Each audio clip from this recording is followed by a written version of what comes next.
ठीक है, तो हम अभी ऑन पेज के बारे में बात कर रहे थे। 3 पॉइंटर्स है जिससे हमारा डिस्कस करना है, on page optimisation, checklist on page का, और साथ में इसके इशू को रेक्टिफाई कैसे करते हैं।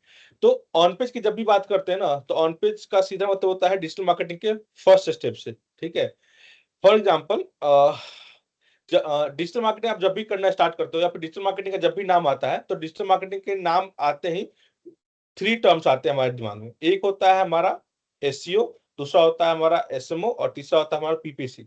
एसईओ मैंने बताया है search engine optimisation, SMO social media optimisation, और पीपीसी यानी पेड कैंपेन। ठीक है, आजकल पेड कैंपेन को लोग परफॉर्मेंस मार्केटिंग के नाम से जानते हैं। आप लोग सुन रहे होंगे बहुत सारे लोगों को कि परफॉर्मेंस मार्केटिंग सीखना है मुझे। ठीक है, तो परफॉर्मेंस मार्केटिंग में ना मल्टीपल चीजें आती हैं। गूगल एड्स रन करना, मेटा पे एड्स रन करना, लिंक्डइन पे, पिंटरेस्ट पे, व्हाट्सएप पे, बहुत सारे प्लेटफॉर्म है जहाँ पे आप पेड कैंपेन और रन ऐड करते हो। तो वो सारे प्लेटफॉर्म्स एक टर्म के अंदर आ जाते हैं, सेग्रीगेट हो जाते हैं, जिसको लोग परफॉर्मेंस मार्केटिंग के नाम से जानते हैं। हम जहाँ पे मेजरेबल डेटा गेन कर सकते हैं, अपने अकॉर्डिंग एक अमाउंट फिक्स करके उसके अकॉर्डिंग डिजायरेबल रिजल्ट पा सकते हैं, तो वो सारे परफॉर्मेंस मार्केटिंग के अंदर आ जाते हैं, जिसको मैं पीपीसी के नाम पर डिवाइड करता हूँ। ठीक है, जनरली। उसके बाद दूसरा है हमारा ऑन मतलब एसईओ, सर्च इंजन ऑप्टिमाइजेशन, और तीसरा है हमारा सोशल मीडिया ऑप्टिमाइजेशन। तो जो हमारा फर्स्ट स्टेप है एसईओ, सर्च इंजन ऑप्टिमाइजेशन, इसके भी अंदर 2 कैटेगराइज हो जाते हैं। वैसे तो 3 कैटेगराइज हो जाता है, ऑन पेज, ऑफ पेज और टेक्निकल एसईओ, लेकिन मैं इसको 2 ही कैटेगरी में रखता हूं, क्योंकि टेक्निकल एसईओ ना कहीं हमारे वेबसाइट के ऊपर ही होता है, तो मैं उसको ऑन ऑन पेज के उसको कैटेगरी में रखता हूं। ठीक है, तो हमारी 2 कैटेगरी हो गई एसईओ की, on page optimisation and off page optimisation. तो वही जो ऑन पेज ऑप्टिमाइजेशन है एसईओ का पार्ट, उसी के बारे में बात करने जा रहे हैं। तो ऑन पेज ऑप्टिमाइजेशन होता क्या है? On page optimization is basically refer to the website और on the pages, on the web pages. Website के ऊपर जब भी हम किसी वेब पेज को ऑप्टिमाइज करते हैं, तो उस पर्टिकुलर वेबसाइट पे क्या क्या कमियां है, क्या क्या रूल्स है गूगल्स के, उसको वो फॉलो कर रहा है नहीं कर रहा है। उस रूल्स को अगर वो फॉलो नहीं कर रहा है, तो हम गूगल एल्गोरिथम के अकॉर्डिंग उसको पेज को रेक्टिफाई करना, ये सारे चीज आते हैं ऑन पेज ऑप्टिमाइजेशन में। ठीक है, फॉर एग्जाम्पल ऑन अगर आप कोई पेज अगर ये देख रहे हो, ठीक है, जैसे ये पेज देख रहे हो, ठीक है, तो जब भी हम एक वेबसाइट बनाते हैं ना, जब भी हम एक वेब पेज बनाते हैं, तो इसके लिए भी गूगल्स का एक रूल है, गूगल का एक एल्गोरिथम है जिसको हमें फॉलो करना होता है। अगर हम गूगल के एल्गोरिथम को, गूगल के उस रूल को फॉलो करेंगे, तो हमारी साइट की जो रैंकिंग होगी वो जल्दी से जल्दी आ जाएगी। इसलिए हमें गूगल के एल्गोरिथम को फॉलो करने होते हैं। और अगर गूगल के एल्गोरिथम की जैसे बात करते हैं, ठीक है, वेबसाइट के पर्सपेक्टिव से, तो वो सीधे कहीं ना कहीं हमारा ऑन पेज की एक्टिविटी के बारे में बात कर रहे होते हैं। ठीक है, तो क्या क्या चीजें आती हैं ऑन आवाज पेज में? क्लियर नहीं आ रहा है। आवाज क्लियर नहीं आ रही है? Give me minute.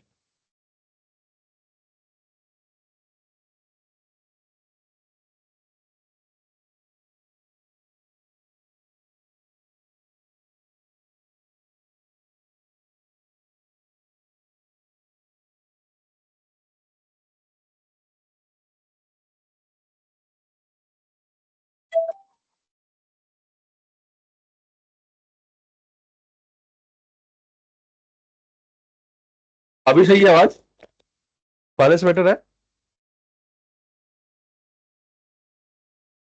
बेटर। हाँ जी दिवस। जिज्ञांशु, पहले से ठीक है? हाँ जी, आ रही। जिसको प्रॉब्लम थी वही म्यूट अनम्यूट मतलब, हाँ, उसी का रिप्लाई नहीं आ रहा है। जिज्ञांशु, आवाज आ रही है? अच्छा, जिज्ञांशु ही गायब हो गया। उसी के नेटवर्क में प्रॉब्लम था। ठीक है। नहीं, पहले आ रही थी, क्लियर ही थी आवाज।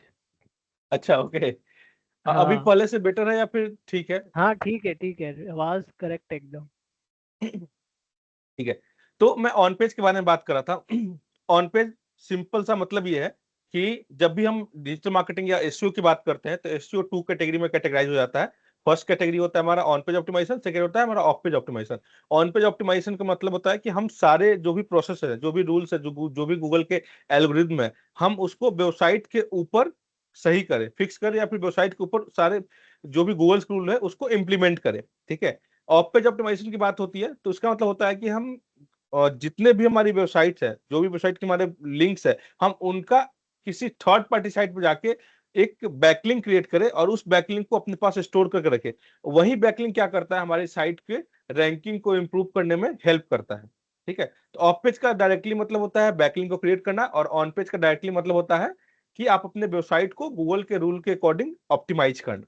ठीक है, ये क्लियर है हमारा ऑन पेज का पार्ट। अब इसमें बात आते हैं गूगल के क्या क्या रूल्स होते हैं, ठीक है, जिसको हमें फॉलो करना होता है। तो उसका एक पॉइंटर्स है, मैं आप लोगों को शेयर कर दूंगा। ठीक है, अभी मैं ओरली एग्जांपल बता देता हूँ, फिर मैं वो स्क्रीन शेयर करके आपको दिखा दूंगा कि क्या क्या पॉइंटर्स होते हैं। तो फॉर एग्जांपल गूगल का रूल ये कहता है कि जब भी आप एक वेबसाइट बनाते हो तो वेबसाइट के अंदर एक टाइटल होना रिक्वायरमेंट है। कि जब भी आप वेबसाइट बनाओगे ना, क्योंकि गूगल क्या करता है ना, आपके एक एक कंपोनेंट को, डेटा को तो रीड करता ही है, लेकिन जो जब गूगल का सर्च इंजन जो आपके पेज को इंडेक्स करके जब किसी को रैंकिंग दिखा रहा होता है, तो वहां पे जो रिजल्ट शो करता है ना, वो आपके पूरे कंटेंट में से कौन सा पार्ट शो करेगा, तो उसके लिए एक अलग से उसने हेडिंग टैग डिफाइन कर रखे हैं। कि आप जब भी एक वेबसाइट बनाओ तो हेडिंग टैग के अंदर आप मेटा में टाइटल टैग को ऐड करो। मैं उसी पार्टिकुलर सेक्शन को दिखाऊंगा, क्योंकि अगर आप एक वेब पेज पे बात करोगे तो बहुत सारे कंटेंट होते हैं। ठीक है, जैसे अब मैं इस पेज की बात कर रहा हूँ, होम पेज की, तो यहाँ पे आपको देखो वो कंटेंट, यहाँ पर पीएफ है, नीचे ही कंप्लायंस के बारे में बात हो रही है। इससे मैं नीचे आ रहा हूँ तो व्हाट वी डू, उसमें मल्टीपल इसके सर्विसेज है, उसके बारे में बात हो रही है। ठीक है, फिर यहाँ पर वाई चूजर्स के बारे में बात हो रहा है, फिर यहाँ पर टेस्टिमोनियल, हु वी आर, फिर क्लाइंटेल, एंड देन हमारा फुटर सेक्शन। तो अगर गूगल अगर अपने मन से अगर अगर उसमें अगर मेटा टाइटल नहीं दिया हुआ है और मेटा डिस्क्रिप्शन नहीं दिया हुआ है, तो वो कहीं से भी उठा के आपके डेटा पर एक टाइटल दिखा देगा। लेकिन अगर आप पार्टिकुलर एक प्लेस है जहां पे आप डिफाइन करते हो, मैं इसका दिखाता हूँ कौन सा प्लेस के बारे में बात कर रहा हूँ। ठीक है, मैं यहाँ से फाइंड करता हूँ टाइटल। तो जो ये टाइटल दिख रहा है, this title is called Meta title. तो ये टाइटल हमारा सर्च इंजन में शो करता है यूजर को, और इसकी भी कुछ रूल्स होते हैं कि ये हमारा टाइटल जो होगा, मेटा टाइटल, वो 60 कैरेक्टर और लेसर होगा। ये क्यों होता है? क्योंकि अगर आप जब भी कोई भी टर्म गूगल पर सर्च करते हो, फॉर एग्जांपल मैं अगर सर्च करता हूं, मैं सर्च करता हूं बेस्ट होटल इन जयपुर। ठीक है, मैं अगर सर्च कर रहा हूँ बेस्ट होटल इन जयपुर, तो अगर आप यहाँ देखोगे ना, तो दिख रहा है ये ट्रिप एडवाइजर का एक टाइटल आ रहा है, the top 10 best hotels in Jaipur with price.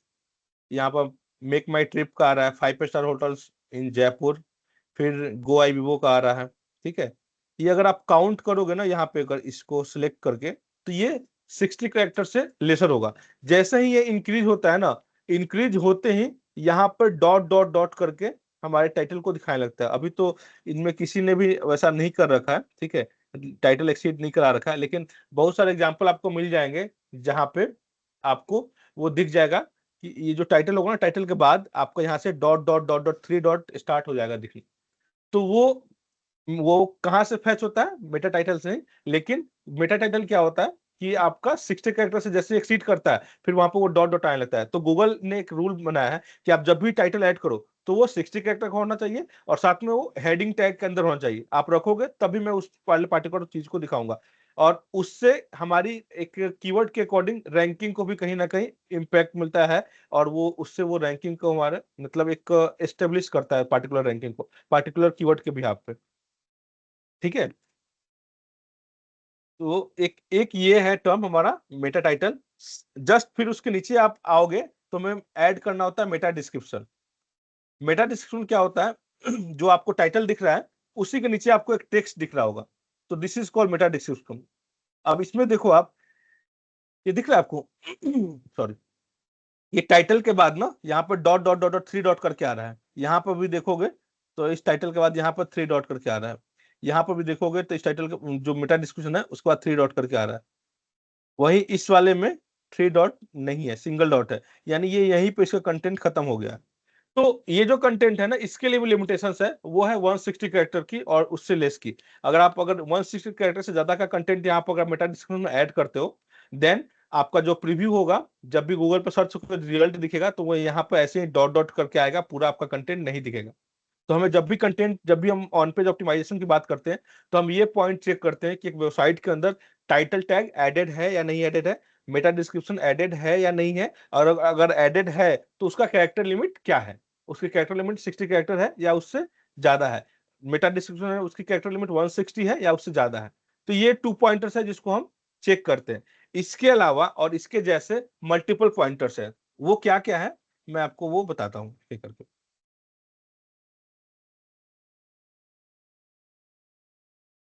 वो है हमारा सबसे पहले मैंने बताया आपको टाइटल टैग के बारे में, ठीक है, फिर बताया मैंने मेटा डिस्क्रिप्शन के बारे में, और ये दोनों होते हैं हमारे हेडर टैग के अंदर, ठीक है।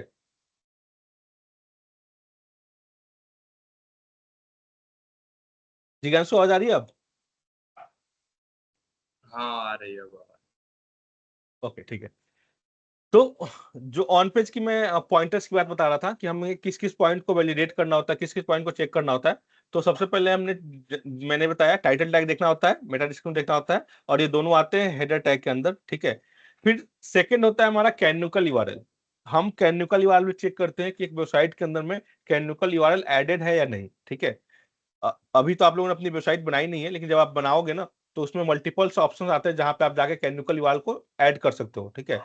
मैं अभी इस साइट की बात कर रहा था एग्जांपल के लिए, तो इस साइट में हम चेक करेंगे कि कैनोनिकल यूआरएल एडेड है या नहीं एडेड है। हमने दो चीजें चेक करी, मेटा डिस्क्रिप्शन और मेटा टाइटल, तो ये दोनों एडेड था, तो उस चेक्स के अकॉर्डिंग ये हमारा पास है, इसमें कुछ भी करने की जरूरत नहीं है। हाँ, हमें एक चीज चेक करना होगा कि जो इसका कैरेक्टर लिमिट है वो 60 कैरेक्टर है या उससे ज्यादा है।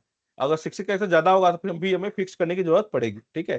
तो हम क्या करेंगे, एक सीट बनाएंगे, उसमें इशू मार्क करेंगे कि ये जो इसकी कैरेक्टर लिमिट है वो अधिक है, तो हम इसको फिक्स कर सकते हैं, ठीक है। तो आगे चल के मैं बताऊंगा कि एक सीट बनाना है उसमें कैसे हमें चेक करने चीजों को, ठीक है। फिलहाल हम समझते हैं कि क्या क्या इशू होता है, फिर बाद में मैं बताऊंगा कि कैसे हम इसको डेटा को रेडी करेंगे, ठीक है। तो दो चीजें की बात कर लिया हमने, एक टाइटल और मेटा डिस्क्रिप्शन। सेकंड है कैनोनिकल यूआरएल। कैनोनिकल यूआरएल को चेक करने का तरीका है, आप यहाँ जाओगे सिंपली और फाइंड करोगे कैनोनिकल, तो अगर कैनोनिकल यूआरएल अगर एडेड होगा तो दिख जाएगा, अगर नहीं एडेड होगा तो नहीं दिखेगा। तो हमारे इस वाले एग्जांपल के लिए ये कैनोनिकल यूआरएल एडेड है, तो फिर हम इस केस में इसको पास कर देंगे कि ये भी एडेड है, गुड टू गो है, इसमें कुछ भी इशू फिक्स करने की जरूरत नहीं है, ठीक है, इसको इशू निकालने की जरूरत नहीं इस वाले की। फिर हमारा आता है फोर्थ पॉइंट में कीवर्ड रिसर्च, ठीक है। अब कीवर्ड रिसर्च क्या होता है, मैंने कीवर्ड के बारे में बताया था कि कीवर्ड क्या होता है कि कोई भी बिजनेसेस का जो सर्विस प्रोवाइड करता है, ठीक है, अगर कोई भी बिजनेसेस के लिए सर्विस हो गया, और अगर कोई भी अगर ऑर्गेनाइजेशन है, अगर वो किसी चीज को सेल कर रहा है, या फिर अगर कोई बिजनेसेस है वो किसी चीज को सेल कर रहा है, कोई अगर डॉक्टर है वो अपने सर्विसेज प्रोवाइड कर रहा है, ठीक है। तो इन सारे सर्विसेज का हम लिस्ट क्या करते हैं, अपने वेबसाइट पे ऐड करते हैं। फॉर एग्जांपल जो गुप्ता कंसल्टेंट है, इसकी सर्विसेज क्या है, ये पेरोल प्रोसेसिंग प्रोवाइड कराता है लोगों को, ठीक है। ये फैक्ट्री एक्ट का कंप्लायंस भरता है, इसकी लाइसेंसिंग बनाता है, ट्रेड लाइसेंसिंग देता है, ठीक है। साथ में अगर किसी को पेरोल प्रोसेसिंग का आउटसोर्सिंग कराना है तो वो भी ये करता है। तो ये जितने भी सर्विसेज है ना, ये सारे सर्विसेज इसके कीवर्ड्स हो गए। अगर कोई भी कस्टमर को अगर पेरोल प्रोसेसिंग सर्विस लेना होगा तो वो सिंपली गूगल पर जाएगा और सर्च करेगा पेरोल प्रोसेसिंग सर्विस, तो इसकी वेबसाइट दिख जाएगी और यहाँ से जाके वो सर्विस को ले सकता है। फॉर एग्जाम्पल अगर मैं यहाँ पर डालू payroll processing services in Gurgaon, तो आई होप सो ये साइट दिखनी चाहिए, गुप्ता कंसल्टेंट जो है। तो देख लेते हैं एक बार, दिख रहा है नहीं दिख रहा है। तो ये देखा मैंने, पे स्क्वायर करके कोई साइट है, फिर हमारा ये स्लैम्प साइट है, फिर अरिस्टो करके है, फिर पेरोल सर्विसेज है, लेट्स गो सेकंड। तो अहूजा है, फिर हॉक हायर है, एंड देन आरके मैनेजमेंट है, ये भी हमारा एक क्लाइंट है जिसकी पेजेस दिख रहे हैं, एंड देन गुप्ता कंसल्टेंसी है, ठीक है, ये दिख रहा है हमारा। तो सेकंड पेज पे मैंने क्या डाला था, payroll processing in Gurgaon, payroll processing service in Gurgaon. तो जो भी हमारा सर्विसेज है ना, वो हमारे कीवर्ड्स होते हैं, तो वो सारे कीवर्ड्स हमारे वेब पेज के अंदर होने चाहिए। तो जो ये पेरोल प्रोसेसिंग सर्विस है, ठीक है, ये हमारे वेबसाइट के अंदर कहीं ना कहीं एडेड होगा, तभी हमारी साइट दिख रही है। अगर मैंने सर्च किया तो यहाँ पे 4 जगह एडेड है, 4 सर्च में मुझे 4 प्लेसेस पे मिल गए। तो 4 प्लेसेस पे एडेड है, एक वहां पे, एक यहाँ पे, एक यहाँ और एक यहाँ, ठीक है। तो हमें 4 प्लेसेस पे मिल गए। तो ऐसे ही अगर हम कीवर्ड ऑप्टिमाइजेशन की बात करते हैं तो एक यहाँ पर भी है पेरोल प्रोसेसिंग, ओके ठीक है। तो जब भी हम कीवर्ड ऑप्टिमाइजेशन की बात करते हैं तो इसका मतलब यही होता है कि कीवर्ड रिसर्च की बात करते हैं तो इसका मतलब यही होता है कि अगर एक बिजनेस है वो जिस सर्विस में डील कर रही है तो उसके कीवर्ड्स उसके वेबसाइट के ऊपर होने चाहिए। अगर वेब पेज में उसके कीवर्ड अगर यूज नहीं है तो फिर हम उसको यूज करवाएंगे और उस पार्टिकुलर पेज को यूजर फ्रेंडली बनाएंगे, एसईओ फ्रेंडली बनाएंगे, सो डेट कि अगर हम जब एसईओ का काम करें उस पर तो इजिली वो रैंक में आ जाए।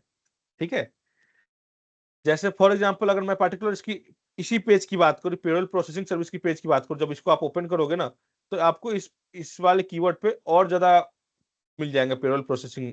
ठीक है, अगर मैं पेरोल करके अगर सर्च करता हूं तो वहां पे कितनी जगह पे थे, 4 प्लेसेस पे, लेकिन इस वाले पार्टिकुलर पेज पे आप देखोगे 38 प्लेस पे पेरोल प्रोसेसिंग वाला सर जो कीवर्ड है उसको यूज करा गया है। ठीक है, तो इस पेज को रैंक में लाना और आसान है रदर देन होम पेज को, क्योंकि जो इस पर कीवर्ड ऑप्टिमाइजेशन हुआ पड़ा है ना, जो इस कीवर्ड की रिसर्च जो इस पेज पे हुई पड़ी है वो कंपेयर टू होम पेज ज्यादा अच्छे से करा हुआ है। ठीक है, तो जब हम इस पेज की बात करेंगे, जब हम एसईओ करेंगे तो हम इस पेज को टारगेट करेंगे कि ये पेज हमारी रैंक में आए। ठीक है, बाकी जो 4 कीवर्ड एडेड है होम पेज पे तो हमारी होम पेज भी रैंक में आ जाएगी, लेकिन ये पेज जल्दी रैंक पे आएगा क्योंकि इस पे कीवर्ड का जो रिसर्च है, जो कीवर्ड की वॉल्यूम है, इस पे हमने ज्यादा यूज करा हुआ है। ठीक है, इसकी भी लिमिटेशंस होती है, कभी कभी लोग बहुत सारा कीवर्ड्स एक ही पेज पे यूज कर लेते हैं तो वो कीवर्ड स्टफिंग में आ जाता है, वो हमें नहीं करना होता है। मैं बताऊंगा आगे कि क्या क्या रूल्स होता है, तो उसके अकॉर्डिंग आप लोग कीवर्ड को चेक करोगे। ठीक है, तो एक हो गया title tag, meta description, canonical URL और कीवर्ड। अब आता है हमारा फोर्थ, वो है हेडिंग। तो जब बस भी आप एक वेबसाइट बनाते, हाँ हाँ, कैनिकल यूआरएल्स कौन कौन से होते हैं, यानी कि जो नॉर्मल जो यूआरएल्स होते हैं वही वो यूआरएल्स होते हैं या डिफरेंट यूआरएल्स होते हैं? अब देखो, गुड क्वेश्चन। सो कैनोनिकल यूआरएल क्या होता है ना, आपके वेबसाइट पे आपके यूआरएल को डुप्लीकेसी से बचाता है। फॉर एग्जांपल अगर जैसे ये साइट है, ठीक है, अगर मैं इस साइट को /index.php से ओपन करूंगा ना तो फिर भी ये साइट ओपन हो जाएगा और सेम यूआरएल आ रहा है, नहीं आ रहा है, तो नहीं आ रहा है। इसने क्या कर रहा हुआ है, रिडायरेक्ट सेट करके रखे हुए। लेकिन आपको बहुत सारे ऐसे साइट्स मिल जाएंगे जिसको आप जब ओपन करोगे ना, फॉर एग्जांपल मैं ग्लोबल रूट इंडिया का एग्जांपल ले लेता हूँ। ठीक है, ये एक साइट है हमारी, अब इसको मैं ओपन कर रहा हूँ वेबसाइट के यूआरएल से, देन हम्म। ये ओपन हो गया। और फिर मैं अगर अगर index.php से ओपन करूंगा ना, फिर भी इसका होम पेज ही ओपन हो रहा है। तो गूगल के पॉइंट ऑफ व्यू से ना ये 2 पेजेस के रूप में काउंट करेगा। एक हमारा जो ये पेज है वो हमारा एक पेज हो जाएगा। ठीक है, ठीक है। google.rootsindia.com, और दूसरा वो इस पेज को भी काउंट करेगा, ये 2 अलग अलग पेज है और इन दोनों हम्म। की रैंकिंग वो अलग अलग बनाएगा। ठीक है, तो इसी चीज से बचने के लिए और अपनी मेहनत को कम करने के लिए कि हमें 2 पेज पर ना काम करना पड़े, सिंगल पेज पर मैं काम करूं तो हमारे रिजल्ट दोनों के बिहाफ पे आए, तो उसके लिए हम क्या करते हैं, कैनोनिकल यूआरएल लगाते हैं जो पेजों को ना डुप्लीकेट काउंट ना करके उसको सिंगल काउंट करता है। ठीक है, अब क्या करेगा, जैसे मैं कैनोनिकल यूआरएल लगाऊंगा तो गूगल इसको आइडेंटिफाई करेगा कि ये वाला जो पेज है ना हमारा, वो ओरिजिनल हम्म। पेज है। बाकी जो इंडेक्स पेज है इसी का पेज है, सब पेजेस है या फिर इसी का पेज है जिसके बिहाफ पर हमें इस वाले पेज को ही रैंक में लाना है, हमें 2 पेज को काउंट नहीं करने हैं। ठीक है, जैसे बट गुप्ता वो उसको कंसल्टेंसी पता का, और उसको पता कैसे चलेगा कि इंडेक्स डॉट पीएचपी जो है वो गुप्ता कंसल्टेशन का ही पेज है? तो हम क्या करेंगे ना, उसको रिडायरेक्ट करेंगे। अभी तो ये 2 ही काउंट करेगा, ये हाँ, अभी तो दो index.php ही। को। हाँ, अभी 2 ही काउंट करेगा। इसको index.php को ना हमें रिडायरेक्ट कराना पड़ेगा। जैसे इसमें मैं डाल रहा हूँ जब index.php, देखना हाँ जी। index.php में लिखूंगा ना तो ऑटोमेटिक रिडायरेक्ट होके ये गुप्ता कंसल्टेंसी.com खुल जाएगा। तो बाद में हमें रिडायरेक्ट भी सेट करना पड़ता है, 2 पेज कभी नहीं अच्छा। होता है। जब भी खोलेंगे, मैं ठीक। इंडेक्स पेज खोलूं या फिर ये पेज खोलूं, दोनों पे मुझे होम पेज ही खुलना चाहिए। ठीक है, अगर अलग अलग पेज खुल रहा है तो वो ऑटोमेटिक अलग अलग पेज काउंट करेगा। ठीक ठीक। है, ओके। तो इसलिए हमें कैनोनिकल वाला सेट करना पड़ता है। सर्विसेज पेज के लिए ज्यादा प्रॉब्लम नहीं होती क्योंकि सर्विसेज पेज सिंगल ही होता है, जैसे पीएफ एंड ईसीआई कंप्लेंट्स है। तो ये आप इसमें इसमें कोई डिफरेंट नहीं होता। हाँ, समटाइम आपको मन करा कि मैं ना पीएफ एंड ईसीआई कंप्लेंट्स का एक और पेज बनाता हूँ। ठीक है, हम्म। तो आप क्या करोगे, उस पेज पे जाके कैनोनिकल वाला आप यही सेट कर दोगे ना, तो वो पेज और ये पेज, दोनों पेज के बिहाफ पर वो एक ही पेज को काउंट करेगा और एक ही को रैंक में लेकर आएगा, क्योंकि हमने बता दिया कि जो हमारा ओरिजिनल कंटेंट है ना वो ये वाला है। ठीक समझ है। रहे ठीक। हो, तो ठीक। इस हिसाब पे ना एक ही पेज को रैंक में लेकर आएगा, वो डुप्लीकेट काउंट नहीं करेगा, नहीं तो डुप्लीकेसी को पीएफ एंड, हटाने के लिए हाँ, कैनोनिकल कैनोनिकल यूआरएल यूआरएल्स का को यूज यूज कर, किया। ठीक। हाँ, ठीक है। ओके। ठीक। Okay, clear. ठीक है। थैंक फिर हेडिंग की मैं बात कर रहा था, तो हेडिंग जब भी हम एक वेबसाइट बनाते हैं ना तो हमारी हेडिंग एक स्ट्रक्चर वे में होनी चाहिए, गूगल का रूल, गूगल के एल्गोरिथम के अकॉर्डिंग, गूगल के रूल्स के अकॉर्डिंग। जब भी मैं रूल्स की बात करता हूँ यानी गूगल के एल्गोरिथम की बात कर रहा होता हूँ, तो एक जब भी वेबसाइट बनता है ना, तो सबसे पहले टॉप पे उस वेबसाइट का टाइटल शो होना चाहिए। अगर यहाँ पे मैं देखूँ तो यहाँ पे इमेजेस है, इमेजेस के ऊपर टाइटल लगा हुआ है, लेकिन गूगल इमेजेस का जो कंटेंट है वो रीड नहीं करता है, वो सबसे पहले कंटेंट रीड करना स्टार्ट करता है। तो हमारे इस वाले पेज का अगर मैं एग्जांपल लूं, तो इस पर कहीं पे भी H1 टैग यूज नहीं हुआ पड़ा है। उसको चेक करने का मल्टीपल टूल है, मैंने एक एक्सटेंशन ऐड कर रखा है। तो मैं अगर यहाँ पर देखूं तो देख रहे हैं यार, हमारा जो H1 है 0 है, हमने H1 यूज कर ही नहीं रखा है, जबकि ये गूगल के रूल्स के अकॉर्डिंग सही नहीं है। तो इस पेज को फिर अगर हम रैंक में लाएंगे ना, तो इसको इसको रैंक में लाने में थोड़ी सी टाइमिंग लगेगी, क्योंकि ये एक रूल को फॉलो नहीं कर रहा है। ठीक है, तो आइदर हम एक काम कर सकते हैं कि इसको हम ऑन पेज ऑप्टिमाइज कर ले और इसको फिक्स कर दे, ठीक है, या फिर हम ऐसा ही छोड़ दे, तो फिर ऐसे धीरे धीरे करके आता रहेगा, टाइम लगेगा, बहुत टाइम लगेगा चीजों को। ठीक है, तो हम इसको फिक्स कर सकते हैं। अभी हमारा हमारा क्या पॉइंटर है, हम अभी चेक कर रहे हैं कि हम क्या क्या चीजें को मिस करते हैं और क्या क्या चीज हम ऐड कर सकते हैं ऑन पेज के पॉइंट ऑफ व्यू से। तो एक हेडिंग टैग भी होता है जो जरूरत होता है किसी पेज के लिए, और उसकी जो प्रायोरिटी होती है वो होती है पहले H1, then H2, then H3, then H4। और H1 हमेशा एक ही होगा एक पेज के ऊपर, पूरे पेज के ऊपर H1 टैग सिंगल एक टाइम ही यूज करते हैं। ठीक है, एंड उसके बाद फिर H2 टैग आप जितना चाहो उतना यूज कर सकते हो, वैसे नॉर्मली 2 टाइम ही यूज किया जाता है। और फिर H3 का मल्टीपल और H4 का मल्टीपल, उसकी कोई काउंटिंग नहीं होती। मेनली H1 टैग जो होता है वो हेडिंग टैग होता है, और वो 1 टाइम ही यूज किया जाता है किसी भी पेज पे। ठीक है, और वो होना मैंडेटरी होता है। अगर आप पेज पर रखते हो ना, और उसमें कीवर्ड आप अगर कीवर्ड डाल देते हो मेन पेज का कीवर्ड, तो आपकी साइट को रैंक में लाने में ना, मतलब बहुत जल्दी रैंक में लाने में वो बहुत हेल्प करता है। ठीक है, तो एक ये भी हमारा पॉइंटर्स होता है। टाइटल हो गया, कैनोनिकल हो गया, कीवर्ड हो गया और हेडिंग हो गया। अब यूआरएल स्ट्रक्चर की बात करते हैं। फॉर एग्जाम्पल हमारा इस पेज का नाम है PF एंड ECI कंप्लेंट्स, ठीक है, और मैंने इस पेज का नाम रख दिया our services what we do. तो वो कंटेंट ना, मतलब जब भी अगर गूगल अगर इस पेज को एनालिसिस करेगा, तो कंटेंट मिसमैच कर जाएगा कि इस कंटेंट पे तो बात हो रही है PF एंड ECI कंप्लायंस की, और इन्होंने यूआरएल बना रखा है our services what we do करके। तो फिर फिर उस केस में भी एसईओ फ्रेंडली यूआरएल उसको नहीं माना जाएगा। एसईओ फ्रेंडली यूआरएल वही होता है जो इजीली नेविगेट हो जाए, यूजर भी उसको इजीली नेविगेट कर ले कि ये पेज का यूआरएल है, यानी उसके पेज के अंदर ये कंटेंट होगा। और सेम गूगल के लिए भी, कि गूगल भी उस पेज को यूआरएल को देख कर रीड कर ले कि इसके अंदर का कंटेंट को ज्यादा जो डेटा होगा वो उसी से रिलेटेड होगा।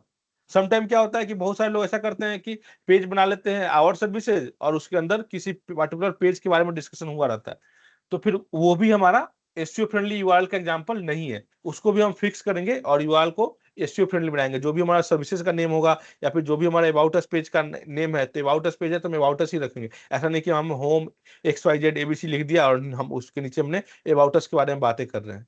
तो यूआरएल हमेशा स्ट्रक्चर्ड होना चाहिए और मीनिंगफुल होना चाहिए। ठीक है, तो ये होता है हमारा यूआरएल स्ट्रक्चर। ये भी हम चेक करते हैं सारे पेज के लिए कि वो है या नहीं है। फॉर एग्जाम्पल मैं अगर लाइव एग्जाम्पल के साथ दिखाऊं तो ज्यादा सही रहेगा। फॉर एग्जाम्पल अगर मैं इसकी बात कर रहा हूँ, पेरोल आउटसोर्सिंग, ठीक है, सर्विसेज, तो अगर मैं इस पर क्लिक करता हूं तो इसका यूआरएल क्या बन के आ रहा है आप देखोगे, तो ये यूआरएल है पेरोल आउटसोर्सिंग सर्विस। ठीक है, मैं यहाँ पे बात भी कर रहा हूँ पेरोल आउटसोर्सिंग सर्विस का, और हमने यूआरएल भी डाल रखा है पेरोल आउटसोर्सिंग। अगर मैं इसी को अगर डाल दूं HR आउटसोर्सिंग सर्विस, ठीक है, तो ये दोनों कंफ्लिक्ट कर जाएगा। ठीक है, क्योंकि हमारा इसके पूरे पेज पे हमने बात करा होगा पेरोल प्रोसेसिंग सर्विस के बारे में, आउटसोर्सिंग सर्विस के बारे में, और यहाँ पे हमने HR आउटसोर्सिंग एक हेडिंग डाल दिया है। ठीक है, तो वो एसईओ फ्रेंडली यूआरएल फिर वो नहीं कहलाएगा।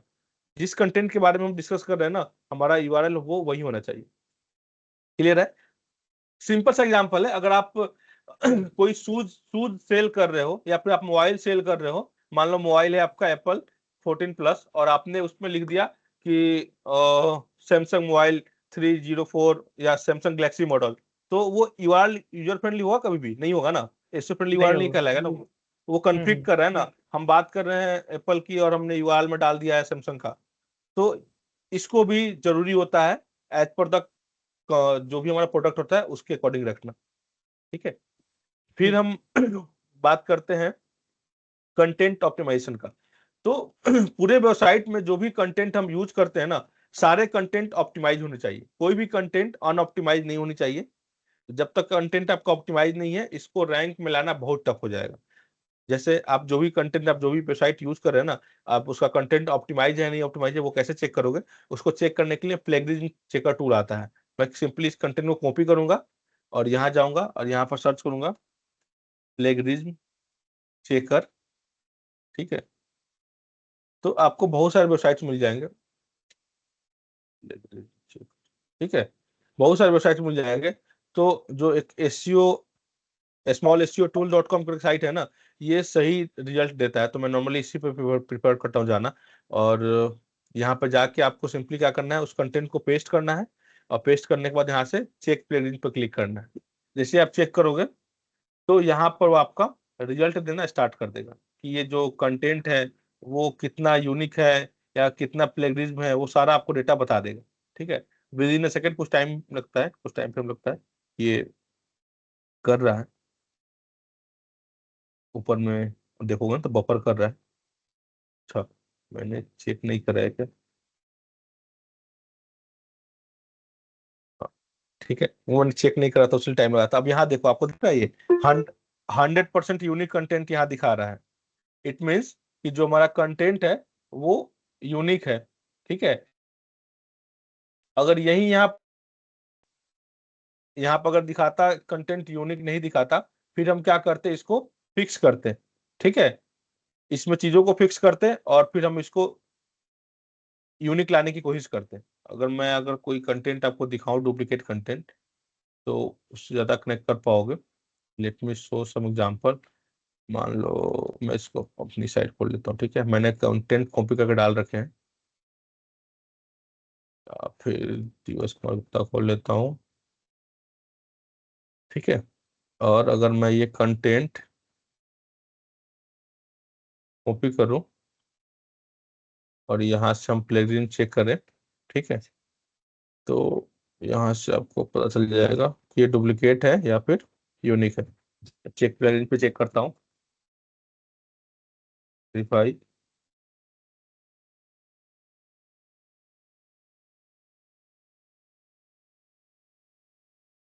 ये भी यूनिक कंटेंट है। मतलब अगर हमारा कंटेंट अगर कहीं से कॉपी होगा ना, तो फिर यहाँ पे ना वो 0% यूनिक ना आके, ठीक है, सॉरी सॉरी नहीं, ये सही है, ये 100% प्लेगरिज्म जीरो कंटेंट है। यहाँ पे जीरो दिख रहा है, परसेंट हाँ, 0% यूनिक है। वो जो हमारा पहले वाला था वो सारा 100% यूनिक था। ये पूरा कंटेंट जो है ना डुप्लीकेट दिख रहा है, कि जो भी कंटेंट है ना ये मल्टीपल साइट पर यूज हुआ पड़ा है। तो हम इस कंटेंट को यूज नहीं करेंगे, इस कंटेंट को अपडेट करेंगे। तो हमने अभी क्या करा, प्लेगरिज्म चेक करा अपने कंटेंट का, और मुझे यहाँ से पता चला कि ये जो भी कंटेंट यूज हुआ पड़ा है ये ऑथेंटिक नहीं है, यूनिक नहीं है। तो सबसे पहले हम साइट पे इसको अपडेट करवाएंगे, ठीक है। इस वाले साइट पे जो हमने चेक करा था उसकी जो यूनिकनेस थी 100% थी। इट मीन्स कि वो साइट पर वो कंटेंट यूज कर सकते हैं, बट ये वाला जो कंटेंट है ये सारा का सारा डुप्लीकेट कंटेंट है। और इवन किस किस साइट पर यूज हुआ पड़ा है वो भी यहाँ पे बताया जाता है, एक लिस्ट ऑफ पेजेस दे देता है। आप वहां साइट पर जाकर देखोगे ना तो आपको वहां से दिख जाएगा सारे कंटेंट, ठीक है। तो ये भी हमें चेक करना होता है, और पूरे कंटेंट को, ठीक है, एक वेबसाइट के अंदर जितने भी कंटेंट लगे हुए हैं सारे कंटेंट को हमें चेक करना होता है कि वो सारे कंटेंट जो है वो प्लेगरिज्म फ्री है ना, वो 100% यूनिक है या नहीं, ठीक है। फिर नेक्स्ट आता है कीवर्ड प्लेसमेंट की। जो हम कीवर्ड की बात कर रहे थे ऊपर, कीवर्ड रिसर्च की, तो इसकी प्लेसमेंट ढंग से होनी चाहिए। जैसे अगर हम कहीं पे हेडिंग यूज कर रहे हैं तो उस हेडिंग में हमें कीवर्ड को यूज करना चाहिए। अगर कहीं पे हम हाइपर लिंक लगा रहे हैं तो वहां पे हमें कीवर्ड को यूज करना चाहिए। तो कीवर्ड की प्लेसमेंट भी ना बहुत इंपॉर्टेंट रोल प्ले करती है। जैसे मैं अगर लाइव एग्जांपल के साथ अगर आपको दिखाऊं, तो जैसे यहाँ पर सर्विसेज में जितने भी कीवर्ड्स है ना सारे हाइपर लिंक्स है, ठीक है। अगर मैं किसी पर्टिकुलर पेज को क्लिक करके उस पेज पे जाऊं और उस पेज में अगर मैं इंटरनली देखूं कोई लिंक लगा हुआ है, नहीं लगा हुआ है, ठीक है। अगर मैं यहाँ पर जाके अगर मैं यहाँ पर लिंक लगाता हूँ ना, जैसे फॉर एग्जाम्पल ईपीएफ के बारे में, ठीक है, तो मैं अगर यहाँ पर अगर लिंक लगाता हूँ ना, तो फिर इस कीवर्ड की जो रैंकिंग होगी ना आने में बहुत आसानी से आ जाएगा। तो ये चीजें में फिक्स करनी होती है। इसे हमें चेक करना पड़ेगा कि हमारे पेजेस के अंदर कितना अधिक हाइपरलिंक करा हुआ है हमारे कीवर्ड को, और कीवर्ड को हाइपरलिंक करा हुआ है तो वो सही से करा हुआ है नहीं करा हुआ है, कीवर्ड की प्लेसमेंट कितनी अच्छे से की गई है, उसको हम चेक करते हैं। अगर वो सही होता है तो ठीक है, अगर नहीं होता है तो फिर हम उसको रेज करके फिक्स करवाते हैं, ठीक है। ठीक। फिर बात करते हैं इमेज ऑप्टिमाइजेशन की।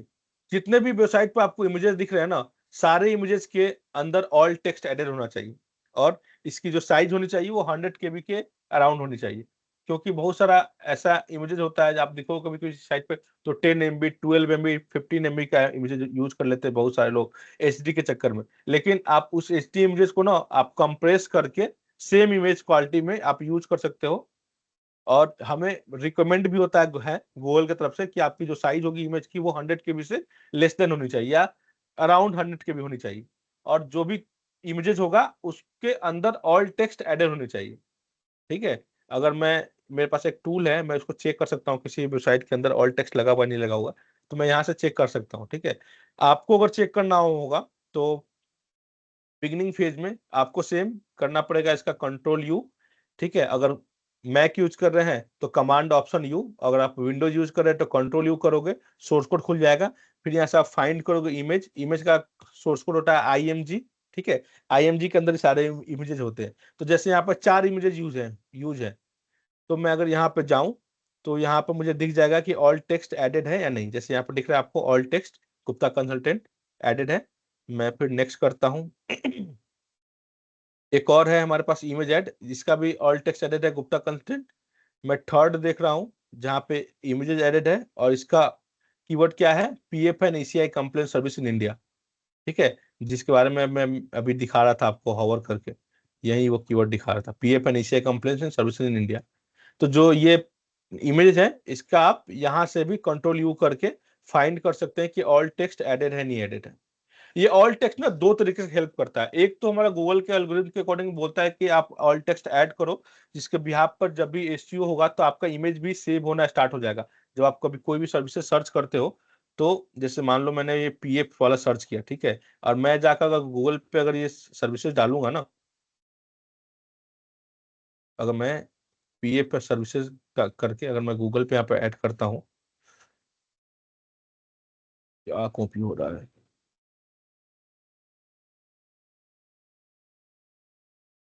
अगर मैं इसको कॉपी करके अगर मैं सर्च करता हूँ ना, तो इससे रिलेटेड अगर इमेजेस गुप्ता कंसल्टेंट वाले में डाल रखा है ना, तो वो भी हमें यहाँ पे शो होना स्टार्ट हो जाएगा।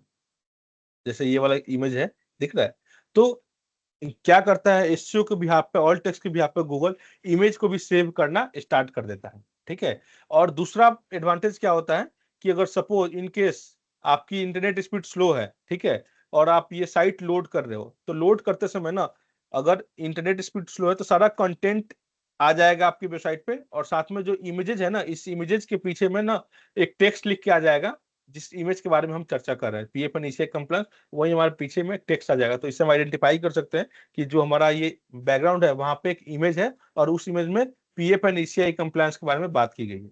तो ऑल टेक्स्ट का दो काम होता है, एक एसईओ में एसईओ फ्रेंडली बनाना, और दूसरा जब भी अगर इंटरनेट कनेक्शन स्लो हो, अगर इमेजेस लोड नहीं हो रही है, तो उसके बिहाफ पे अल्टरनेटिव टेक्स्ट के रूप में काम करना कि वो इमेज किससे रिलेटेड है। ठीक है, तो ऑल टेक्स्ट इंपॉर्टेंट है, क्लियर। इमेज ऑप्टिमाइज और ऑल टेक्स्ट ये होने चाहिए। अगर नहीं है तो हम इसको फिक्स करेंगे। फिर हम बात करते हैं इंटरलिंकिंग की। तो जब भी हम कोई भी कीवर्ड हमारे साइट पे है, ठीक है, तो हम हमेशा क्या करते हैं कि मल्टीपल सर्विसेज को अपने पेज पे इंटरलिंक करते हैं। फॉर एग्जांपल जो आपको ये साइड बार दिख रहा है, ये इंटरलिंकिंग का एग्जांपल है। क्यों कि हम ये बता रहे हैं कि हम PFN ECI कंप्लेंट्स के साथ साथ हम लेवल ऑफ लाइसेंसिंग में भी डील करते हैं। हमारे पास मल्टीपल जॉब्स के भी ऑफर है, अगर आपको पेरोल प्रोसेसिंग सर्विसेज लेना है तो उसमें भी डील करते हैं। तो इंटरलिंकिंग करा हुआ है। अगर यही इंटरलिंकिंग एक और हम अगर यहाँ भी ऐड कर दे कि अगर सपोज किसी को PFN ECI कंप्लायंस सर्विसेज के बारे में इंक्वायरी लेनी है, और मैंने इस पे क्या किया, PFN ECI कंप्लायंस सर्विसेज का पेज को लिंक कर दिया, तो ऐसे भी वो हमारा एक इंटरलिंकिंग कहलाएगा। जैसे यहाँ पर फैक्ट्री एक्ट कंप्लायंस के बारे में बात हो रही है, मैं यहाँ पर फैक्ट्री एक्ट कंप्लायंस के पेज को लिंक कर दूं, तो वो हमारा एक इंटरलिंकिंग का एग्जांपल कहलाएगा। और वो बेस्ट होता है रैंकिंग को इंप्रूव करने के लिए। कहीं ना कहीं गूगल के एल्गोरिथम भी बोलते हैं कि आप पेजेस को आपस में इंटरलिंक करो, जिससे आपकी जो पेज की PADA है वो बढ़ेगी और साथ में आपका जो रैंकिंग होगा वो भी बढ़ेगा। ठीक है, फिर बात करते हैं हम। बटन बटन भी एग्जांपल हो सकते हैं ना इसके, कि बटन पे हाँ क्लिक हाँ करके बिल्कुल, किसी आप और। बटन पे लगा दो। आप जैसे कॉन्टेक्ट अस बटन पे लगा हुआ है, ठीक है, या फिर आप किसी टेक्स्ट के ऊपर लिंक लगा दो। तो कोई हम्म। भी लिंक जो आप ऐड कर रहे हो ना, और वो पर्टिकुलर पेज उसी साइट पे बनी हुई है, तो आप उसको लिंक कर सकते हो, और वो लिंक करना इंटरलिंकिंग एग्जांपल कहा जाएगा। ठीक है, ठीक है, PADA क्या होता है? PA पेज ऑथोरिटी और DA डोमेन ऑथोरिटी। जब आप किसी ओके। पेज पे काम करते हो ना, जैसे दिस इज आवर पेज, ये हमारा हम्म। पेज है और पेज का नाम क्या है, पीएफ ईसीआई कंप्लायंस। अगर मैं कोई दूसरा पेज खोलूंगा, जैसे अगर मैं ये पेज खोलता हूं, तो ये हमारा पेज क्या है, अबाउट अस पेज है। तो एक वेबसाइट के अंदर मल्टीपल पेज होते हैं, और वो सारे पेज की ना एक पेज ऑथोरिटी गूगल सेट करता है। स्टार्टिंग में सबकी पेज ऑथोरिटी 0 होती है, और डोमेन, ये जो गुप्ता कंसल्टेंट है, दिस कॉल्ड डोमेन, इसकी हाँ जी। स्टार्टिंग में, जब हम स्टार्टिंग में काम करते हैं, तो उसकी जो डोमेन अथॉरिटी होती है वो भी 0 होती है। जब हम पेज पे काम करना स्टार्ट करते हैं, मल्टीपल बैकलिंक्स बनाते हैं, मल्टीपल जगह पे प्रोफाइल बनाते हैं, वहां पे जाके हम लिंक्स बना के आते हैं। अब वहां पे हम क्या लिंक दे रहे हैं, हम होम पेज का URL दे रहे हैं या फिर कोई पर्टिकुलर पेज दे रहे हैं। फिर जैसे जैसे पेज पे उस कंटेंट से रिलेटेड हम कंटेंट को डालते हैं, ठीक है, और जब वो लिंकिंग करना स्टार्ट करता है, तो एक पेज का ना ऑथेंटिकेशन बन जाता है, और उस पेज की ऑथोरिटी डिफाइन करती है पेज के रैंकिंग को। तो जितना अधिक आपका पेज ऑथोरिटी सही होगा, आपकी इस पेज की रैंकिंग इतनी जल्दी आ इतनी जाएगी। अच्छी होगी। हाँ, ठीक। और पेज की अगर हमारे एक वेबसाइट के अंदर सारे पेज की ऑथोरिटी बहुत अच्छी है ना, फिर उसकी डोमेन ऑथोरिटी बहुत अच्छी होगी, और वो बहुत जल्दी रैंक में आएगा। ठीक है, ओके। और लोग जितने हाइट ऑथोरिटी वाले डोमेन होते हैं ना, लोग चाहते हैं उनके हम्म। साथ बैकलिंक मिल जाए, क्योंकि उस बैकलिंक के भी आप जल्दी रैंक में चली आती है साइट को। जैसे आप सर्च करते होगे ना clickbase.com, उसकी डोमेन अथॉरिटी बहुत हाई है। youtube.com, उसकी डोमेन अथॉरिटी बहुत हाई है। या हम्म। उसके अलावा google.com है, facebook.com, इन लोगों की डोमेन अथॉरिटी बहुत हाई है। ठीक है, सर्च करोगे ना डोमेन अथॉरिटी, तो आपको वहां पर दिख जाएगा। यानी कि ठीक है, ऑथरिंग तो की वजह से डोमेन ऑथरिंग जो होती है वो भी इम्प्रूव हो जाती हाँ, है। इंक्रीज हो जाती है। Authority, domain authority DA, domain authority, page authority PA। ठीक है, ठीक। ओके। तो इंटरलिंकिंग की मैं बात कर रहा था। फिर रेस्पॉन्सिवनेस, अगर कोई भी वेबसाइट अभी के टाइम में आप बना रहे हो, तो गूगल एल्गोरिथम में बोलता है कि आपकी वेबसाइट रेस्पॉन्सिव होनी चाहिए। अगर आपकी वेबसाइट रेस्पॉन्सिव नहीं है, दैट मीन्स वो यूजर फ्रेंडली नहीं है। क्योंकि अभी के टाइम में ना मल्टीपल लोग अपनी वेबसाइट को ना, किसी भी वेबसाइट को वो चाहते हैं मोबाइल पे खुल जाए, और वहां से वो चीजों को ट्रैक कर सके। जैसे अगर मैं इस वेबसाइट की बात करूँ, तो इजिली ये मोबाइल पे खुल रहा है, और यहाँ से हम नेविगेट कर सकते हैं। ठीक है, तो ये मोबाइल फ्रेंडली है। साथ में अगर मैं इसको अगर टैबलेट पे ओपन करूँ, तो ये टेबलेट के लिए भी अच्छे से खुल रहा है। मैं इसको थोड़ा सा जूम कर देता हूँ। तो डेट मीन्स ये टेबलेट फ्रेंडली भी मोबाइल है, और साथ में डेस्कटॉप पे तो अच्छे से खुल ही रहा है। तो यानी ये रेस्पॉन्सिव है फॉर दिस केस, तो ये गुड टू गो है। मैं इसको, इसमें कोई इशू रेज नहीं करूंगा। अगर मैं इसका QA कर रहा होता, या फिर मैं इसकी लिस्ट बना रहा था, तो मैं इस पे एक लिस्ट बनाता कि ये रिस्पॉन्सिवनेस इशू है, इसको फिक्स करो। ठीक है, तो वो भी हम चेक करते हैं। हमारे सारे पेजेस मोबाइल डिवाइस पे, टेबलेट डिवाइस पे और डेस्कटॉप डिवाइस पे, तीनों पे प्रॉपर्ली खुलनी चाहिए। कोई भी कंटेंट एक दूसरे से ओवरलैप नहीं होना चाहिए, कोई टेक्स्ट हाइड नहीं होनी चाहिए। ये सब सारी चीजें अगर फॉलो कर रहा है, तो हमारी वेबसाइट रिस्पॉन्सिवनेस को फॉलो कर रहा होता है। ठीक है, तो ऑन पेज में हम एक इस भी फैक्टर को चेक करते हैं। फिर आता है स्कीमा मार्कअप। स्कीमा मार्कअप क्या होता है, जब भी आप किसी गूगल पे कोई रिजल्ट सर्च कर रहे होते हैं ना, तो आप अपने रिजल्ट को ब्यूटीफाई करने के लिए आप स्कीमा का हेल्प ले सकते हो। जैसे फॉर एग्जांपल, आप अगर देखोगे, तो यहाँ पे ये क्वेश्चन आंसर आ रहे हैं। आप चाहते हो कि आपका क्वेश्चन आंसर यहाँ पर दिखे। जैसे मैं अगर इसको टॉगल बटन को ऑन करूँ ना, ये कोई साइट है sentibiz.com, ठीक है, तो इसकी चीजें दिख रही है। ये कैसे दिख रहा है, ये दिख रहा है हमारा स्कीमा मार्कअप के थ्रू। अगर हम भी अपने पेज पे स्कीमा ऐड करेंगे ना, तो हमारी भी साइट कहीं ना कहीं यहाँ पे सजेशन में आने लगेगी। अब देखो, जब जो मैं PA और DA की बात कर रहा था, यहाँ पर आपको दिख रहा है PA इसका कितना है, 0 है, मतलब इसका एनालिसिस नहीं कर रहा है। ठीक है, तो आप यहाँ से आप PA और DA को आप निकाल सकते हो। मल्टीपल साइट्स होता है जहाँ से आप PA DA निकाल सकते हैं। मोज SEO है, और भी ओके। साइट है जहाँ से आप चेक कर सकते हो कि उसका PA और DA कितना है। ठीक है, अभी हम बात ओके। करें रेस्पॉन्सिवनेस का, तो हमारी वेबसाइट जो होगी वो सारी कंप्लीटली रेस्पॉन्सिवनेस होगी।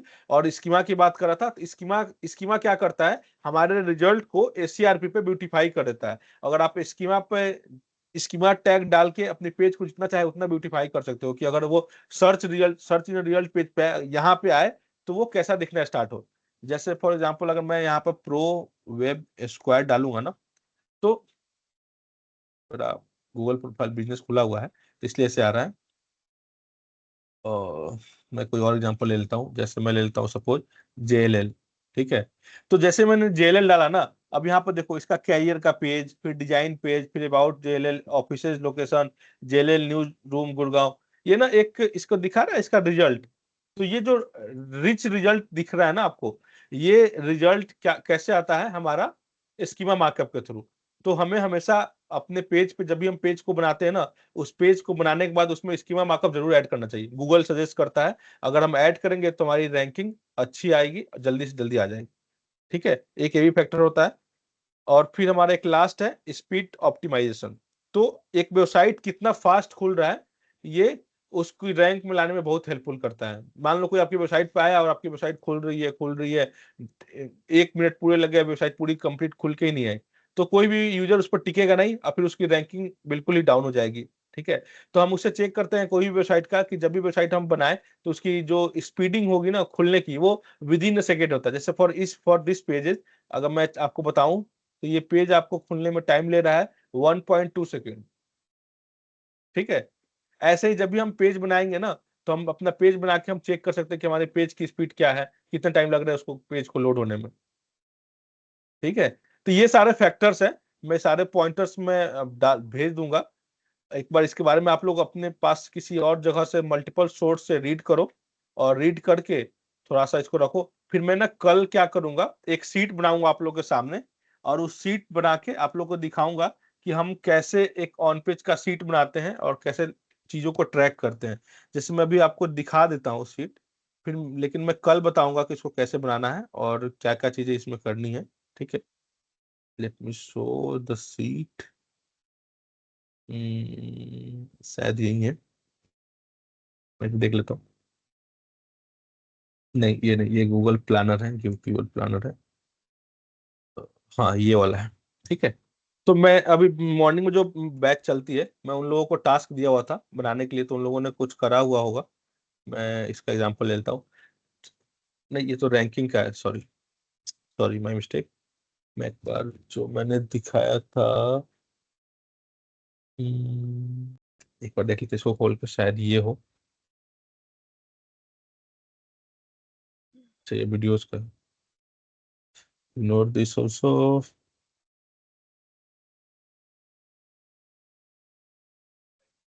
मैं अपना ड्राइव ही खोल लेता हूँ ना, इतना टाइम लग रहा है।